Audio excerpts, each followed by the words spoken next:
You need more bodies. And Steve and I get down and very dirty in the sewers of London. I have to add here, Steve, as well, it is rising fast. Mud god Steve Brooker and I have been getting under the skin of disease and medicine in ye olde London. I think it unlikely, I'm afraid. Yeah, more likely to have been an ear syringe. Less glamorous, more likely. And coming up, I'm looking at the grisly world of body snatching. In the early 1750s, surgery moved from being something your barber did to something a proper trained surgeon did. But the new medical schools that were springing up fueled an insatiable demand for fresh corpses for dissection. And where better to find some bodies than a graveyard, which is where I'm meeting Kirsty Chilton from the Old Operating Theatre Museum. What started the medical schools was the dissolution of the Company of Barber Surgeons in the early 1750s. Because, of course, people don't realise that it was, you know, barber shops where people had their surgery. Hence, we've still got the red and white pole outside, which is a remnant of that, to show blood and bandages. Yes, and quite a lot of barbers did a lot of simple surgical work, like tooth pulling and bone setting. But you didn't get a lot of people who were sort of highly qualified, scientifically practicing surgeons who cut hair. Okay. Right. So, yeah, right. So there is a desire from the surgeons to lose an association with these people. So when do things turn grisly, and when do we get this kind of appetite for cadavers? Surgeons had private arrangements with usually gravediggers to bring them corpses from burial grounds around London. After the medical schools open and you need so many more, you effectively get this kind of professional class of resurrectionist appear in the capital.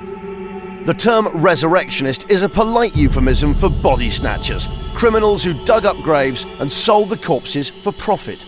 There was potentially quite a lot of money in the business, and also why it was, well, they tried at least as far as they could to run it like a closed shop. It's a series of gangs.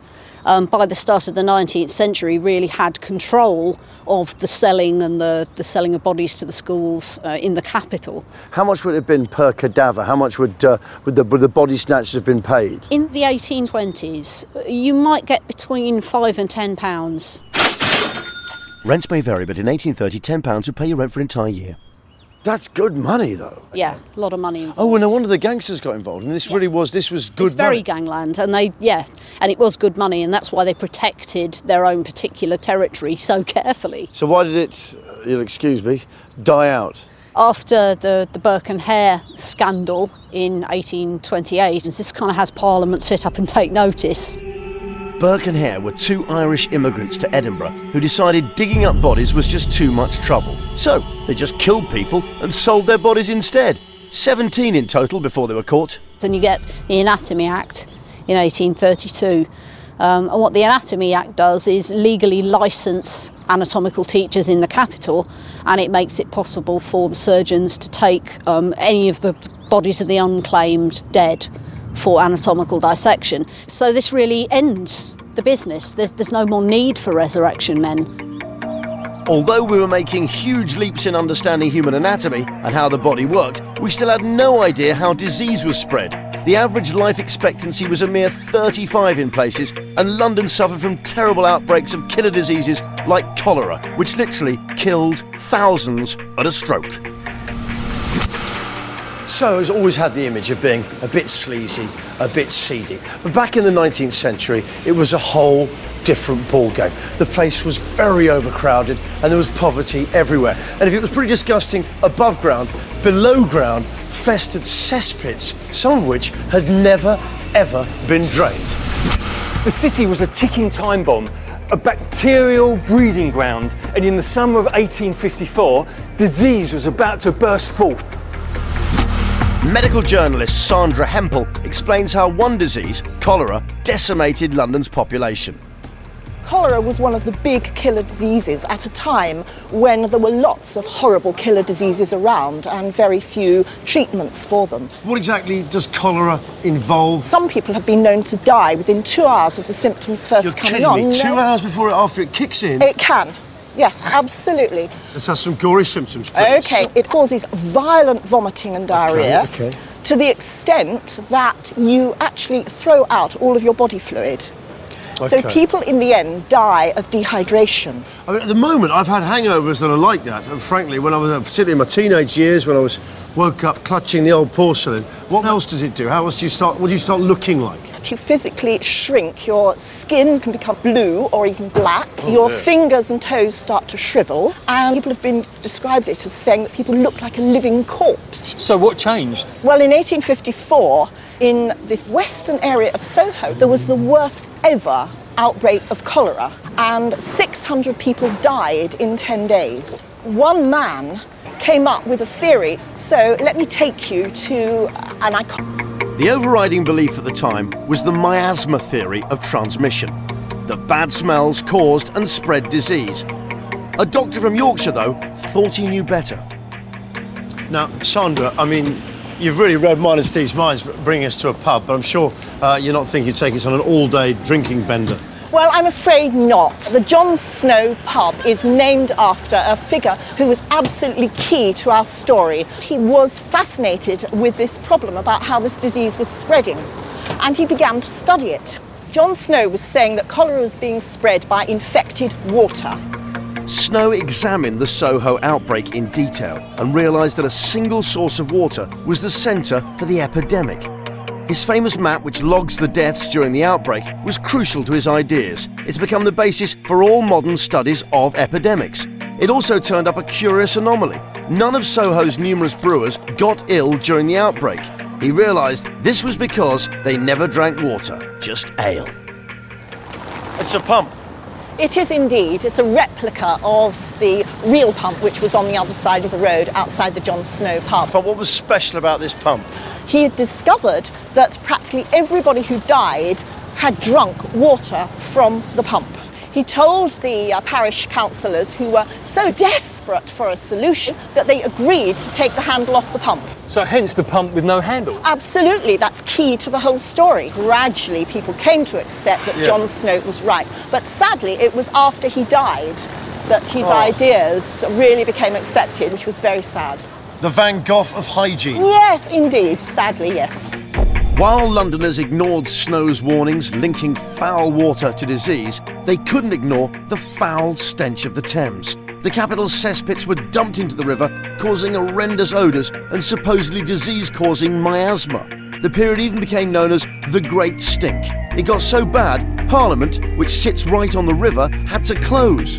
18 days into the Great Stink, an act was rushed through Parliament to give massive funding to a brand new sewer system in London. The man in charge of creating London's monumental new sewer system was engineer Joseph Bazalgette.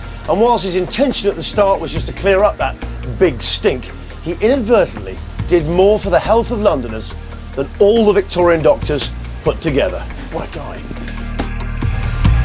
Rob Smith from Thames Water, who manages the sewers today, is giving us a rather unpleasant guided tour. Morning lads, all right. All right there. First things first, the environment that you're going into, it is dangerous, it's Is a it? confined space. How Yes. dangerous, Rob? It's added danger today because of this rain. What bad things could go on down there? Drowning, gassing, I was really looking forward to this. Now I'm scared. Can I ask you why I'm doing this today? because you are looking forward to it and you're going to enjoy it. One, we're looking forward to it. Two, we're going to enjoy it. And three, it's actually going to be quite educational, isn't it? It is going to be very educational. Just remember that everything that you're wearing on over the top of this, harness, boots and everything, has been contaminated by sewage. So when you come out, as soon as you possibly can, have a shower. I look forward to watching you all from the monitor in the van. You're going to be Cheers, watching Steve. it from a closer viewpoint than that. OK, let's get down there, All right, Steve. let's As go usual, I down, shall yeah. lead the way.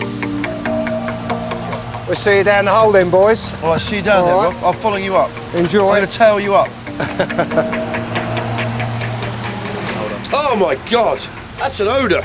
Okay then, guys, we're going into the front of the Fleet main line, in front of the river flaps. These are the actual flaps, then, are they? Yeah, they allow the surface water, storm water through Okay. out to the river. And how old are these, Rob? And these are actually... These are the original Basil jets and about 150 years old. OK, now, you said they're Bazalgette. Who actually was this Joseph Bazalgette? I know he's an engineer, but who was he? Basil Jet was an engineer who was commissioned to help stop the pollution in the River Thames and clean up the River Thames. So he actually designed and had a hand in building the sewer system that we have today. Is it a good system? Does it work? It is splendid. Someone once told me that the big enemy down here was nappies. Is that right? Nappies, we don't want nappies into the system, but no, the biggest enemy is fat, wet wipes, and then maybe nappies. Fat, wet wipes and nappies. Yes. Welcome to my world. Come on, let's have a little look around it. Low level 1, lads, that's where we're going.